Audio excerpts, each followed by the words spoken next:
I have found there's so many people out there, and my own clients. I had a conversation today with one of them about there's no more than 100% because he had a lot of people tell him that. That is what the VA wants you to think. 100% is like $3,800 a month. Some veterans get $11,000 or more. I have veterans, Matt has veterans who are getting that.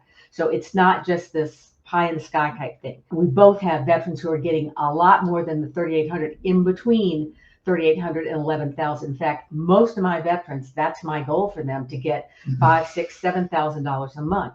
So there is so much more than that. And please, if you could dissuade people from thinking that every time you hear somebody say that, tell them this is wrong. There's special monthly compensation. Look it up. Some of the people are confused. Like my veteran said, well, I don't have any dependents, and that's why my friend thinks he gets $9,000 a month. He doesn't even understand what he's getting. So that's what I'm saying. I don't know why, but there's just like this effort out there to make sure veterans know they only get 100%. So number one, I know a lot of you because you are really good at SMCs, but everybody out there, you need to know $3,800 is nothing. I will say it is rare. I mean, not everybody's going to get 100%. So I'll say with what Carol says, if you're at 100%, don't stop. But I mean, if you're applying for stuff and you're only getting 30%, that's if you fine. have PTSD, you have a mental disorder and it's significant, and you have other problems, you already should be getting SMCS, which is the first. If you need help because of these service-connected problems, that's aid and attendance. That's another 1,000. You're up to almost 5,000 right away. Most of you really end up needing more than 100%. It's rare to have a person with one thing. Okay. Here's a horrible thing that happened to my client. He was called by the VA, and they asked him a lot of questions. What's your full name? What's your social security number? On and on. This was not the VA. The VA does not do that. If anybody calls and says they're from the VA and they start asking you things like that, hang up.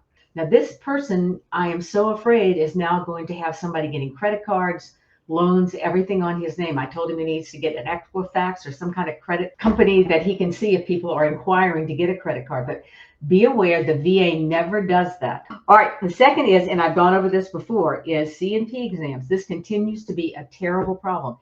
Remember, when the VA did them, they were all done at the VA. And then they started contracting out to private contractors. And now we have maybe 8 different companies. So this is a business. And when they say, I'm sending you these claims to be evaluated, they want to get the money from all. If they don't have a doctor under contract that's near you, they want you to drive wherever they have one. You have a right to have the exam near you. If you don't have a way to get there, they have to give you a Zoom in-home or something very close to where you can get there.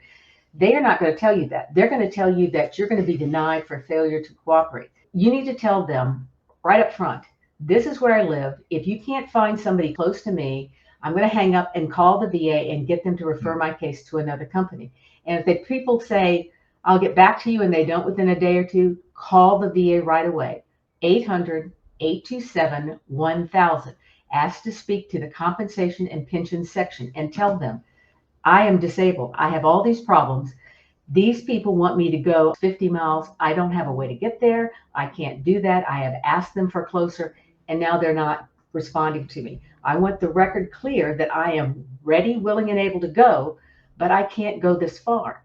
Please assign me to another company. What's really important about that is if they get a letter from these compensation and pension exam people, which they're doing, say, fail to show up at exam, you've already proved that they're lying. Don't put up with it. Don't spend any time with it. If they can't right away give you what you need, go to the VA. This is a real problem because they are all reporting that you're failing to cooperate, you're failing to show up, and they deny you based on that.